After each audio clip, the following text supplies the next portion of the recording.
आप देख रहे हैं BKM न्यूज। 1 जुलाई से देश में भारतीय न्याय संहिता 2023 भारतीय दंड संहिता से न्याय संहिता की ओर 3 नए परिवर्तित कानून को लेकर जिला पुलिस अधीक्षक कार्यालय बीजापुर में पत्रकार वार्ता आयोजित कर इसके प्रचार प्रसार हेतु प्रेस कॉन्फ्रेंस रखा गया था। पत्रकार वार्ता ऑफिसर मेस में आज 11 जुलाई अपराह्न 12 बजे आयोजित किया गया था। इस संबंध में एसडीओपी दिनेश कुमार और सहयोगी अधिकारियों ने नवीन कानून के पहलुओं से अवगत कराया। देखें पूरी रिपोर्ट। कारावास में सरल और कठोर, ठीक है। उसके बाद जुर्माना और एक दंड जुर्माना और लास्ट में अभी जो जोड़ा गया है ये। तो ये चीज़ें में अगर कोई 5,000 से कम की कुछ चोरी होती है ना, अब 5,000 की कम की चोरी होती है, इस प्रकार की कुछ धाराएं ऐसी हैं जिसमें बहुत छोटे पेटी ऑफेंस बोल देते हैं, है ना, जिसको हम लोग लगता है कि सामाजिक रूप से उस व्यक्ति को अगर हम उसको सामाजिक दंड के तौर पे दें और वो सामाजिक सेवा करे, तो समाज की सेवा करे। मान लो कि सब साफ सफाई का काम है, तो साफ सफाई करेगा, समाज की बेहतरी भी होगा, ठीक है, सफाई भी होगा। साथ ही साथ व्यक्ति को ना उसके सामाजिक दायित्व के बारे में पता भी चलेगा। साथ ही साथ उसको लगेगा अगली बार मैं ये करूँगा तो मेरे को यही काम करना पड़ेगा, ठीक है। परंतु उसको ये भी खराब नहीं लगेगा कि मेरे जेल जाना पड़ा, वो खराब आत्मग्लानि बोध से नहीं रहेगा वो, परंतु उसको ये भी एहसास रहेगा कि मैंने जो गलती किया था उसका मैंने सजा पाया है। तो इस प्रकार से नए कानून में हम लोग रहता था कि किसी भी व्यक्ति को जेल भेजना है, परंतु पहले कानून में जो औपनिवेशिक काल थे, सिंपल सी चीज़ है, क्योंकि ब्रिटिश को अपने सत्ता को कायम रखना था, तो उनकी सत्ता कायम तभी रह पाती जबकि सत्ता कार्य नहीं होती। मतलब बहुत ही उनकी एक बोलना चाहिए कि क्रूरता जब तक नहीं रहेगा, उनको क्या रहेगा कि हमको कैसे दमन करना है, कैसे सप्रेस करना है इंडियन पीपल को, ताकि वो हमारे कंट्रोल में रहें और हमारे कंट्रोल में रहें और हमारे और जो औपनिवेशिक जो उसकी महत्वाकांक्षाएँ हैं उसको वो फुलफिल कर पाएँ, वो उसके हिसाब से बनी थी। परंतु वर्तमान में हमको जो व्यक्ति है, किसी को हम वो कर रहे हैं, किसी को हम गिरफ्तार कर रहे हैं या किसी को सज़ा दे भी रहे हैं, सज़ा देने के साथ साथ उसको एक समाज में, जब क्योंकि सज़ा में बाहर निकलने के पश्चात क्या है, वो तो समाज में ही आना है। तो हम जब तक जेल में रहेंगे तो कुंठित मानसिकता, कुंठित भावनाओं से रहेंगे। समाज वहाँ से निकलने के बाद और भी क्रिमिनल और भी बड़े क्राइम करते हैं और भी क्रिमिनल मेंटालिटी। तो हमारा जो एक लीगल सिस्टम था, जुडिशियल लीगल सिस्टम था, वो सिस्टम में क्या है कि वो किसी भी व्यक्ति को हम अंदर भेज रहे हैं, बाहर निकलने के बाद भी वो फिर क्राइम की ओर अग्रसर रहा है। तो उसमें किसी भी व्यक्ति का हम बेहतर समाज निर्माण की दिशा में उसका हम अपग्रेड नहीं कर पा रहे हैं, उस व्यक्ति में एक प्रकार के उसका सुधार नहीं कर पा रहे हैं। तो उन्हीं सब चीज़ों को ध्यान में रखते हुए नए कानून में उसका सुधारात्मक उपाय कैसे हो सकते हैं। किसी को जेल भेजे हैं, वहाँ पर उनको स्किल्स कैसे डेवलप किया जाए, वहाँ पे उनके रहन सहन, उसके वैचारिक परिवर्तन कैसे किया जाए, इन सभी चीज़ों को जिससे कि जब वो बाहर निकले समाज में, तो समाज में जब रहे तो एक बेहतर नागरिक, बेहतर इंसान बन के रहे। जो कानून में दिए गए प्रावधान हैं, नए कानून का सबसे बेसिक जो उद्देश्य है नए कानून लाने का कि कानून में पारदर्शिता हो, कानून में लोगों की विश्वसनीयता हो, सुरक्षा का भाव हो और लोगों की इसमें जवाबदारी और सहभागिता हो। ये सब चीज़ के लिए नए कानून को लाया गया है। नए कानून के साथ आप यह देख सकते हैं कि लोगों के एक्सपेक्टेशंस को फुलफिल वो करेगा। साथ ही साथ आप सब लोगों का जो न्याय प्रणाली में पार्टिसिपेशन है, और न्याय प्रणाली एक में पार्टिसिपेशन जो होनी चाहिए, चाहे वो क्या बोलते हैं विक्टिम के साथी हों, हमारे विटनेसेस हों और भी अन्य जो सभी लोग हैं, वो उनकी जो पार्टिसिपेशन से उसको सुनिश्चित करने के लिए भी इसमें प्रावधान किए गए हैं। बेसिक चीज़ में और जो इन्होंने बोला वो मैं रिपीट करना चाहूँगा। इसमें मैं जैसे एक प्रकार की गिरफ्तारी के मतलब हम आते हैं FIR से। कोई भी व्यक्ति को कभी भी किसी प्रकार का शिकायत करना होता है, उसके साथ कोई भी घटना घटित होता है तो थाना जाता है। पहले ये था कि मैंडेटरी आपको थाना जाना ही पड़ेगा, फिजिकली आपको थाना जाना ही पड़ेगा। हाँ, वो बात अलग थी प्रक्रिया में, जैसे हम इसके पहले थोड़े प्लेन बड़े जिलों में थे, तो किसी व्यक्ति को लगता है कि थोड़ी पहचान, पर उसके लिए क्या चाहिए, एक्सेस चाहिए किसी अधिकारी के साथ, किसी थाना वाले के साथ, तभी तो आप किसी को नंबर लेंगे ना, मोबाइल नंबर लेंगे, व्हाट्सएप करेंगे, मेल करेंगे, तो उसकी अवेयरनेस भी चाहिए थी, उतनी हर किसी में होती नहीं है। पहले भी एड्रेस होता था कि किसी ने आपको व्हाट्सएप कर दिया आपका, तो हम लोग हाँ ले लिए, वो था कि एक उसके लिए कोई कानून नहीं थे, वो कटियस था, क्योंकि आपका प्रक्रिया का हिस्सा है। किसी ने आपको आवेदन व्हाट्सएप कर दिया, पार्क लाइन में दिल्ली में, बॉम्बे में रहता है, उनका कोई लगता है कि रायपुर में उसके साथ कोई घटना हुआ है, तो मेरे को व्हाट्सएप करेगा, मेरे को मेल करेगा, तो मैं उसको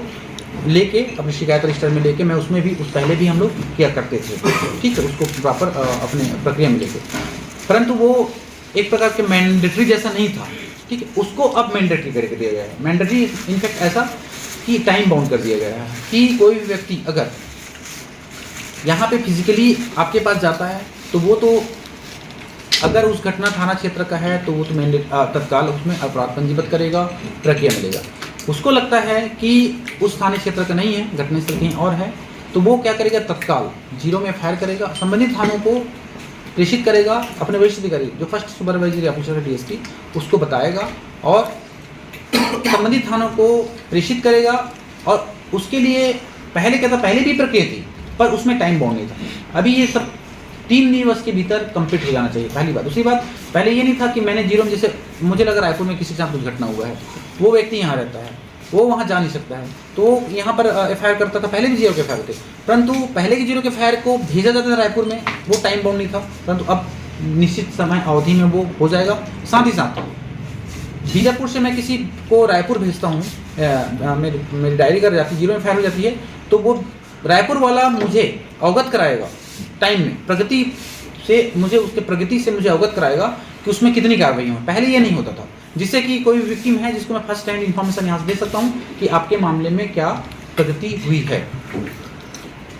ये तो हो गया 0 एफआईआर की। उसके बाद हम आते हैं, जैसे किसी व्यक्ति को ई एफआईआर करनी है, मतलब अब टेक्नोलॉजी का युग है, मुझे ई एफआईआर करवाना है किसी व्यक्ति से, ई एफआईआर कराना है, तो पहले क्या था, ई एफआईआर का नहीं सिस्टम था। अब क्या है कि आप किसी को मेल के माध्यम से जितने भी इलेक्ट्रॉनिक उसमें दिए हुए हैं, मेल के माध्यम से, सरकारी नंबर से, व्हाट्सएप के माध्यम से, और जितने भी प्रावधान किए गए हैं उसके माध्यम से आप किसी को अपने शिकायत के संबंध में सूचना संबंधित अधिकारी को दे सकते हैं, जो भी संबंधित डेजिग्नेटेड ऑफिसर हो, एसपी से लेके टीआई तक का, या थाने में जिसके साथ भी है, तो सबके सरकारी वेबसाइट से हैं, सरकारी नंबर से हैं, ठीक है, सरकारी ऐसे प्लेटफॉर्म से जिसमें आप दे सकते हैं। देने के पश्चात वो क्या करेंगे, जो थाने में रजिस्टरों का संधारण होता है, जिसमें बोला जाएगा कि आप आज के दिनांक से दिए हैं, तो उस दिनांक से उसमें एंट्री होगी उस रजिस्टर में। जैसे एंट्री होती है, कंटेंट देखा जाएगा कि ये एफआईआर में संज्ञेय पद, कानून में 2 ही चीज़ होता है, में बेसिक चीज़ जो हम एड्रेस करते हैं, एक तो होता है कॉग्निजेबल, दूसरा नॉन कॉग्निजेबल। कॉग्निजेबल की परिस्थिति में अपने वरिष्ठ अधिकारियों को first supervisory officer as a DSP उससे अनुमति लेगा। अनुमति लेने के पश्चात वो प्रक्रिया में जो प्रक्रियागत है कि वो वरिष्ठ अधिकारी को सूचना मिल जाएगी, अनुमति लेके तत्काल अपराध पंजीबद्ध करेगा, ठीक है, और अपराध पंजीबद्ध करेगा और संबंधित व्यक्ति को 3 दिवस के भीतर उपस्थित होने के लिए बोलेगा, जिससे कि 3 दिवस के भीतर उपस्थित हो और अपने अपराध की जो वो है, वो रजिस्टर में एंट्री हुई है, उसका एक प्रकार के मतलब एक्चुअल में रियलाइजेशन ऑफ द एफआईआर वो आए, उसमें अपनी दस्तखत करे और एफआईआर को कंप्लीट कर ले। ये 3 दिवस के भीतर संबंधित को भी आना पड़ेगा और हमारे लिए मैंडेटरी है। ये हो गया शिकायत के मतलब एफआईआर के संबंध। उसी प्रकार शिकायत की जब बात आती है, तो पहले क्या था कि शिकायत पहले भी ऐसे जहाँ टाइम बाउंड थी, बहुत सारे इंस्ट्रक्शन आए थे हमारे पीएचक्यू में कि हम 7 दिन उसके उधर मतलब अलग अलग घटनाओं पे अलग अलग टाइमिंग रहता था, मतलब 7 दिवस सुशीला कुमारी वर्सेस मतलब यूनियन ऑफ इंडिया, ये सब चीज़ में बहुत सारे सुप्रीम कोर्ट का रूलिंग्स वगैरह आया था, जिसमें 7 दिवस के भीतर हमको किसी भी प्रकार के शिकायत है, कंप्लेंट है, उसको रजिस्टर करना ही है। वो चूँकि वो पहले क्या थे, हमारे जो सर्कुलर से, हमारे सुप्रीम कोर्ट, माननीय सुप्रीम कोर्ट के जो इंस्ट्रक्शन से, उनके क्या बोलते हैं जजमेंट से, उसके अकॉर्डिंग हमारे कार्रवाई थी। परंतु अब क्या कि नए कानून में इसको समाहित कर दिए, नए कानून में ही प्रावधानित कर दिए हैं कि कैसे इसको टाइम बाउंड 7 दिन के अंदर ही आपको इसका निकाल करना है 14 दिन के अंदर, 14 दिन के अंदर ही निकाल करने हैं, और कैसे आपको जांच में 3 दिन के अंदर रखने हैं या एफआईआर करने हैं, संबंधित सूचित करने हैं, ये टोटल टाइम बाउंड मैनर में उन्होंने इसका प्रावधान अपने संहिता में ही कर दिया गया है। खासकर गिरफ्तारी में हमेशा बेसिक सबका बहुत ज़्यादा वो रहता है, क्योंकि गिरफ्तारी सीधे जुड़ा हुआ है, गिरफ्तारी सीधे से जुड़ा हुआ ह्यूमन राइट से, ह्यूमन राइट से जुड़ा हुआ है। किसी भी व्यक्ति को गिरफ्तार करते हैं उन्होंने ह्यूमन राइट्स को, उसके बेसिक जो कॉन्स्टिट्यूशनल राइट को आप कर्टेल करते हैं। तो इसमें क्लियरली पहले जो सुप्रीम कोर्ट की रूलिंग जैसे हम लोग जिसमें चलते हैं Arunesh Kumar versus union of India और बाकी बहुत सारे जजमेंट्स है, इसके परिपालन किया जाता था, है ना। वो भी मैंडेटरी पहले भी था, अभी भी मैंडेटरी है, परंतु नए कानून को उसको नए परिमार्जित रूप से उसको सीधे कानून में शामिल कर दिए कि ये गिरफ्तारी के कंडिका है और इस गिरफ्तारी में ये प्रावधान किए गए हैं। उस प्रावधानों के अनुसार आपको सभी प्रकार की प्रक्रियाओं को पालन करना पड़ेगा, और आपको आपके प्रक्रियागत चीज़ों में, आपके इन्वेस्टिगेशन में वो सभी साक्ष्यों को भी संकलन करना पड़ेगा, ऑडियो वीडियो रिकॉर्ड करने पड़ेंगे। साथ ही साथ उसको जो बेसिक राइट्स मिलते हैं किसी भी आरोपी को, उसकी जो मतलब उसके लिए जो प्रावधान किए गए वो भी आपको साथ ही साथ मुहैया कराए हैं। ये कंप्लीट चीज़ें, ये सभी चीज़ें उस प्रावधानों में दिया गया है। को पता है कि 1 जुलाई से नए कानून लागू हो गए हैं, इसलिए पहले भी हमारे प्रशासन और पुलिस के द्वारा प्रचार प्रसार किए गए हैं। इसी तारतम्य में एक प्रकार के आप लोगों से एक बार और बैठ के हम आपस में एक अंडरस्टैंडिंग डेवलप करेंगे कि किस प्रकार नए कानून का आने वाले समय में प्रारूप होगा, किस प्रकार की प्रक्रियाएँ होंगी और इसको जन जन तक कैसे पहुँचाएँगे। क्योंकि जो 1860 की औपनिवेशिक काल से चलती आ रही ये कानून है, उसको प्रतिस्थापित किया गया है आज़ादी के 75 साल बाद। उसको आप देख सकते हैं कि हमें एक्चुअल में उन कानूनों, पुराने जो कानून जो ब्रिटिश एरा से चलते आ रहा था, मैकाले का जो बोला जाता था कानून, उसको अभी वर्तमान में प्रतिस्थापित करने की आवश्यकता हम सबको महसूस होती है। समय काल परिस्थिति के अनुसार समाज में अपराध की प्रवृत्तियाँ, अपराध की जटिलताएँ, अपराध में टेक्नोलॉजी का उपयोग, साथ ही साथ उसके ट्रांस बॉर्डर बोला जाए या प्रकार के बाउंड्री। पहले कहते कि सिंपल चीज़ है, लेमन में बोलूँ तो एक सिंपल से अपराध होते थे जो हम यहाँ पे बीजापुर में बैठे हैं, तो बीजापुर वाले आपस में ही कुछ घटनाओं को करेंगे, या हो सकता है कि आसपास के लोग करेंगे, क्योंकि मोबिलिटी बहुत कम थी, लोग कहाँ पे जा सकते हैं, है ना। पहले क्या अपराध क्या होता था, किसी आरोपी को मेरे को उठाने जाना पड़ता था। कोई आरोपी को मुझे दिल्ली, बॉम्बे और 10 जगह उठाने की जरूरत नहीं। कोई आदमी यहाँ से कोई अपराध करके फ्ली करेगा, रिसोर्ट करेगा कहीं पे जाके, तभी हमको ढूंढना पड़ेगा। परंतु अभी वर्तमान में कैसे हैं, ऐसे बहुत सारे अपराध तो आज की डेट में ऐसे अपराध हैं जो यहाँ पे बैठे व्यक्ति को, बीजापुर के व्यक्ति को, हो सकता है फार फ्लंग एरिया में यहाँ से थाउजेंड्स ऑफ किलोमीटर दूर में बैठा हुआ व्यक्ति, इनफैक्ट क्या बोलते हैं फॉरेन में बैठे हुए व्यक्ति, उन लोग भी यहाँ के लोगों से क्राइम कर रहे हैं। मतलब क्राइम की व्यापकता, क्राइम की जो परिदृश्य और क्राइम की जटिलता इतनी व्यापक हो गई थी।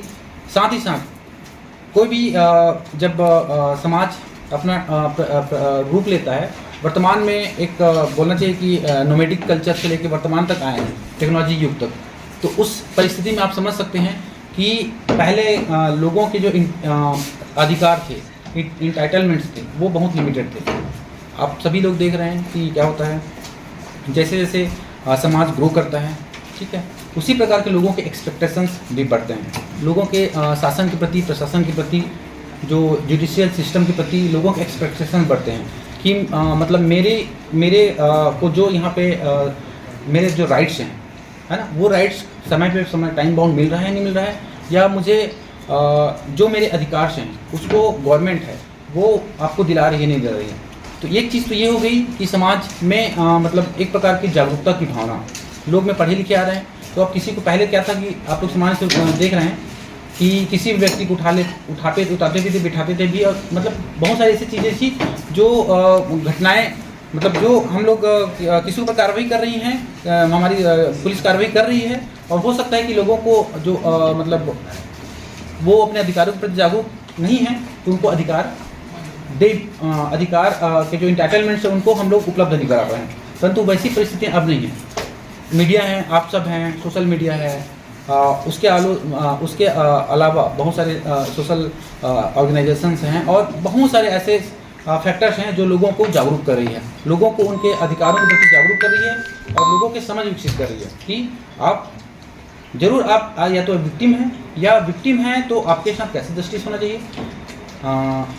टाइम बाउंड मैनर में कैसे होना चाहिए, इस जस्टिस के दौरान आपको किस प्रकार के एमिनिटीज़ फैसिलिटीज़ और किस प्रकार के इंटाइटलमेंट्स गवर्नमेंट द्वारा आपको प्रावधानित किए गए हैं वो आपको कैसे मिलने चाहिए। साथ ही साथ जो आरोपी हैं, आरोपी के भी कुछ प्रत्येक आरोपी का, प्रत्येक अपराधी का उसके भी एक बेसिक राइट्स, ह्यूमन राइट्स होते हैं। इस दौरान की अगर आपको कोई प्रकार की आपके विरुद्ध कोई कार्रवाई हो रही है किसी आरोपी के विरुद्ध, क्योंकि जब तक किसी के ऊपर आरोप सिद्ध नहीं होता तब तक तो एक प्रकार का उनको इनोसेंट माना जाता है कि जब तक सिद्ध नहीं हुआ तब तक। परंतु अगर एक परिस्थिति में ऐसा देख सकते हैं, कोई व्यक्ति अगर इनोसेंट है उसको अगर वो उसको हम ट्रायल में लेते हैं, उसको हम लोग उसके अपनी प्रक्रिया में लेते हैं, ठीक है, उसको गिरफ्तार करते हैं, उसको प्रक्रिया में लेके हम उसका ट्रायल करते हैं और पता चलता है कि वो इनोसेंट है लास्ट तक। परंतु इस टाइम तक वो तो इनोसेंट था, वो जो सफ़र किया ना, तो इस चीज़ को देखते हुए कि उनके भी एक बेसिक राइट्स हैं, ह्यूमन राइट्स हैं, वो राइट्स कहीं पर कोई कर्टेल नहीं होने चाहिए। विक्टिम वाइस वर्सा एक्यूज्ड, दोनों को उसके जो राइट्स हैं, उनके जो इंटाइटलमेंट्स हैं और नए परिदृश्य में क्या उनकी बेहतरी के लिए हम एक व्यापक अपने प्रावधान कर सकते हैं। इन सभी चीज़ों को समाहित करते हुए जो हमारे पुराने कानून थे, आईपीसी, सीआरपीसी, जैसे कि लेखाओं ने बताया सन से लेकर कब तक उन्होंने वो के संशोधन किया, उसको व्यापक तौर पे वर्तमान में पूरी तरह संशोधित करके, परिमार्जित करके नए कानून का स्वरूप तैयार किया गया। 25 दिसंबर 2023 को महामहिम राज्यपाल के हस्ताक्षर के पश्चात वो कानून का रूप ले लिया। क्योंकि कानून इतना व्यापक है, हम सब जब जानते हैं कि हम उसी चीज़ के लिए बैठे भी यहाँ पे हैं। कानून इतना व्यापक है कि उसके लिए समझ विकसित करना, लोगों को उसके बारे में जानना और उसके बाद उसको इम्प्लीमेंट कराना। 25 दिसंबर हम जानते हैं, आज कानून कई दस्तखत होते हैं, उसी दिन से इन्फोर्समेंट हो जाता है, परंतु 25 दिसंबर लगभग 6 महीने का टाइम गवर्नमेंट द्वारा इसलिए लिया गया था कि हम सब मिलके जितने भी कानून में बदलाव हैं, तब्दीलियाँ हैं, आने वाले समय में एक विक्टिम को किस प्रकार से राहत मिलेगा, किस प्रकार की सुविधाएं मुहैया कराई जाएगी और आरोपी को कैसे उनको जो बेसिक राइट्स हैं उसको उपलब्ध कराया जाएगा। और साथ ही साथ जितने भी हम विवेचना के दौरान कड़ी दर कड़ी जितने भी साक्ष्य संकलन करते हैं, उन साक्ष्यों को कैसे बेहतर तरीके से समायोजित करके हम जब अभियोग पत्र में उसको शामिल करें, जिससे कि जो साक्ष्य के अभाव में या हमारी प्रक्रियागत कारणों से आरोपी छूट जाता था, तो किसी भी विक्टिम को प्रॉपर जस्टिस मिले, इसलिए उन प्रक्रियाओं का पूरी तरह पालन हो। वर्तमान में तकनीकी का एक अहम योग है और तकनीकी को समावेशित कैसे किया जाए इस कानून में। पहले के कानून में ऐसा कोई बेसिक प्रावधान नहीं था, क्योंकि उस प्रावधान 1860 में जो कानून आया था उस दरमियान में ऐसी टेक्नोलॉजी तो थी नहीं। हाँ, जरूर है कि उसमें बहुत सारे बेसिक अमेंडमेंट्स, जैसे हमारा भारतीय साक्ष्य अधिनियम है। हाँ, तीसरा जो कानून है वो भारतीय साक्ष्य अधिनियम का था, उसमें हमने नया कानून साक्ष्य अधिनियम का लाया है। उस कानून में पहले भी संशोधन हुए थे, जब इलेक्ट्रॉनिक्स गैजेट्स वगैरह आ गया, उसके प्रावधानों के अकॉर्डिंग हम उसको साक्ष्य संकलन, परंतु वो इन अ होल कंबाइन हम आईपीसी, सीआरपीसी और इंडियन एविडेंस एक्ट, ये तीनों को कैसे कोरोबोरेट करके हम एक प्रॉपर अपना क्या बोलते हैं लीगल प्रोसेस को, अपने लीगल मतलब प्रॉस्पेक्ट को कैसे इन्हांस कर सकें, जिससे कि बेस्ट वे में अपन जस्टिस कर सकें विक्टिम के साथ। तो ये डिजिटल साक्ष्यों का कलेक्शन, साथ ही साथ उसका प्रॉपर सिंक्रोनाइजेशन और कोरोबोरेशन के साथ साक्ष्यों का अभियोग पत्र में समावेश, जिससे कि किसी भी विक्टिम को न्याय मिल सके। न्याय तभी मिलेगा जब हम सही प्रक्रिया करेंगे, सही ट्रायल होगा, सही अभियोग होगा और आरोपी को न्याय, आरोपी को सजा मिलेगी। तो इन होल हमारे जो पुराने कानून थे, समय परिस्थिति के अनुसार जब हमको लगा कि वो चीज़ें बहुत बदल चुकी है, जिससे कि हम उसमें सभी में एक प्रकार के नए रूप में सभी चीज़ को कंबाइन करके हम नए रूप में लाएंगे, जो वर्तमान परिस्थिति को, वर्तमान लोगों के एक्सपेक्टेशंस हैं उसको वो फुलफिल करता हो। इस सभी चीज़ों को ध्यान रखते हुए नया कानून लागू किया गया। नया उपलब्ध कराना कि वो उसके लिए प्रॉपर कैपेबल रहे, अपने डिवाइस से करके ही साक्ष्य के रूप में संकलन के लिए। तो ये बहुत सारे व्यापक है। ये छोटे से सेमिनार में या छोटे से हम लोग प्रेस वार्ता में सब चीज़ को समाहित नहीं कर सकते। कोशिश हम ये कर सकते हैं कि इस प्रकार के जो नए कानून बने हैं उसको हम कैसे फॉरवर्ड करके लोगों तक पहुँचाएँ। उनकी घटनाएं जो हैं फ्रिक्वेंटली जो बढ़ते जा रहे हैं उसको देखते हुए कुछ और चीज़ें उसमें एड ऑन किए गए हैं। तो उसी में हम देखेंगे कि अभी के जो BNS यानी कि भारतीय न्याय संहिता में एक अलग से अध्याय जोड़ा गया है सिर्फ बच्चों और महिलाओं के लिए प्राथमिकता देते हुए उसको, जैसे कि कुछ अपराध जोड़े गए। जैसे कि पहले के जो BNS था मतलब IPC थी जिससे BNS कर दिया गया है, उसमें बालक की परिभाषा को मतलब बालक कौन होता है, वो बालक वो व्यक्ति जो 18 वर्ष से कम उम्र का, यानी कि वो महिला भी हो सकती है और पुरुष भी हो सकता है। तो अब पूरी तरीके से इसको परिभाषित किया गया है कि नाबालिग कौन है और बालिग कौन है। इसी तरीके से कि कुछ धाराएं हैं मैं बताऊंगी आपको कि जिससे आपको समझ में आएगा कि जो हमारी जो अभी जो नए जो कानून बने हैं उसमें किस तरीके से महिलाओं और बच्चों को सुरक्षा दी गई है। जैसे कि पहले कि जैसे कि क्या है कि एक प्राइवेट केस हो गया, कोई महिला है वो अपने प्राइवेट समय में कुछ भी करती है। जैसे कि आपने देखा होगा कि चेंजिंग रूम होते हैं, वहाँ पे कपड़े चेंज कर रही है, या जैसे कि कोई प्राइवेट एरिया है जहाँ वो अपना कोई प्राइवेट काम कर रही है, तो उसकी जानकारी के बिना पे उसे ये ज्ञात है कि उसे कोई नहीं देख रहा है, लेकिन फिर भी ऐसी स्थिति में कोई व्यक्ति उसका फ़ोटो खींचता है या रिकॉर्डिंग करता है, तो उसे भी अब अपराध की श्रेणी में लाया गया। पहले के कानून में इसे अपराध नहीं था ये पहले के समय, क्योंकि ऑब्वियसली पहले कैमरा नहीं होता था। तो अब उसको अपराध की श्रेणी में लाते हुए उसे भी एक अपराध के रूप में माना गया है और इसके लिए एक अच्छा सज़ा का प्रावधान भी किया गया है। इसी तरीके से जो 376 का टाइमिंग होता था, बलात्कार के केसेस होते थे, उसमें क्या होता था कि जब भी कोई महिला ये शिकायत करती थी हमारे पास, मैं भी यहाँ महिला से मैं बैठती हूँ, कि कोई फलाना व्यक्ति उसे शादी का लालच देकर उसके साथ कोई संबंध बनाया और फिर उसके बाद फिर उसके मुकर गया शादी से। तो पहले क्या होता था कि 375 का जो परिभाषा था, बलात्कार की परिभाषा, उसमें ये सब चीज़ें कई बार प्रूफ नहीं हो पाती थी या उस कारण से जो आरोपी था वो छूट जाता था। तो अब इसे अलग से एक धारा जोड़ा गया है, धारा 69 BNS में, जिसके तहत अगर कोई व्यक्ति किसी महिला को उकसाते हुए, ये उकसाना मतलब लालच देना कि मैं तुम्हारी नौकरी लगा दूंगा, या तुम्हारी नौकरी है तो मैं तुम्हें पदोन्नति दे दूंगा, या फिर उसे शादी का लालच देकर उसके साथ संबंध बनाता है और वो शादी नहीं करता है, तो ये भी एक अपराध की श्रेणी में अलग से इसको धारा जोड़ा है। इसी तरीके से कोई बच्चा है जो कि विकृत चित्त है, यानी कि जो कि मानसिक रूप से अवरुद्ध है, तो ऐसे जो बच्चे होते हैं कि जो बालक है और जो विकृत चित्त है, वो होता क्या है कि वो लोग अपने जो भी निर्णय लेने के लिए वो कैपेबल तो होते नहीं है ना। तो इसलिए अगर ऐसा कोई व्यक्ति उन्हें आत्महत्या के लिए उकसाता है तो वो भी अपराध की श्रेणी में आता है कि जो व्यक्ति ये काम करता है, यानी कि अपराध आत्महत्या के लिए उकसाता है, तो वो भी अब एक अपराध के दायरे में आ जाएगा। इसी तरीके से जैसे कि कोई व्यक्ति किसी बालक को कोई अपराध कारित करने के लिए प्रेरित करता है या उकसाता है, तो वो भी एक अपराध की श्रेणी में आता है। जैसे कि एक बालक है जो 18 साल से कम उम्र का है, उसको कोई अन्य व्यक्ति हत्या के लिए या कोई और अपराध करने के लिए उकसाता है और वो अपराध कारित कर देता है तो भी, और नहीं करता है तो भी।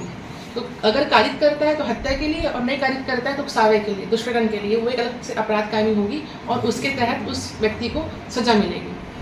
तो जैसे कि हम देख रहे हैं कि सारे अपराधों को क्यों इसमें मतलब जोड़ा गया है कि मतलब बालकों और महिलाओं की सुरक्षा को देखते हुए। और जैसे कि और एक अपराध है, जैसे कि एक महिला है, उसका कोई व्यक्ति उसकी सहमति के बिना गर्भपात करा देता है, तो वो भी अपराध की श्रेणी में है। पहले भी धाराएं थी, ऐसा नहीं कि नहीं थी ये जो गर्भपात वाले में, लेकिन उसमें कंसेंट को देखा जाता था। लेकिन अब ये है कि अगर महिला नहीं चाहती है तो उसमें कायमी होगी और उसके तहत व्यक्ति को सजा भी होगी अगर उसकी सहमति नहीं है महिला की। तो और जैसे कि गैंग रेप होता है, गैंग रेप में भी अलग अलग प्रावधान किए गए हैं। जैसे कि 18 वर्ष से अधिक उम्र की महिला, अगर कोई नाबालिग महिला है, उसके साथ में अगर गैंग रेप होता है तो उसमें सज़ा का प्रावधान के तहत आजीवन कारावास की सज़ा का किया गया है। उसके बाद जैसे कि वो महिला या पीड़िता है जो 18 वर्ष से कम उम्र की है, तो उसमें फांसी तक की सज़ा का प्रावधान किया गया है।